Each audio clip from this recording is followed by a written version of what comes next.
there's a lot of technological changes that have occurred over 25 years, I'm sure.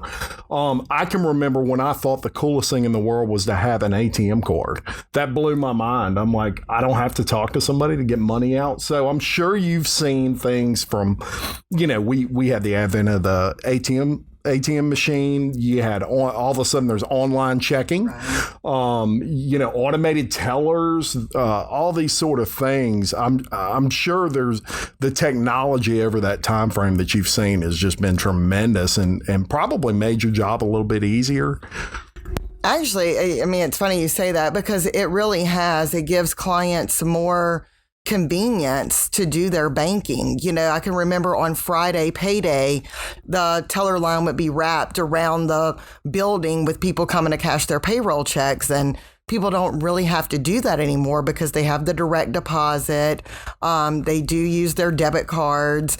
A funny story, like when we bought First National Bank of Gonzales, they didn't even have computers. Wow. Their tellers did everything by an adding machine, so I can even remember back when you didn't have those, things.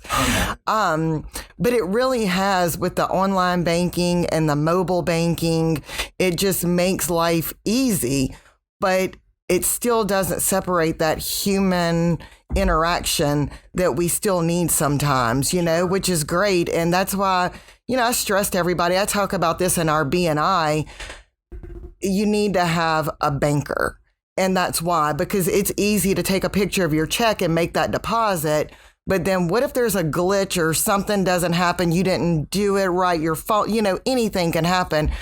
Have someone you can call. So I still like to, share that with my clients to use these, these things and make your life simple. But we're still here if you need somebody. Absolutely. I agree with that 100%. Human interaction is very important. People aren't cookie cutters. And the advent of the internet and all these sort of things, it's brought some great technology to the table as far as time savings. You can go online and apply for a loan right now and be approved or denied in 30 seconds.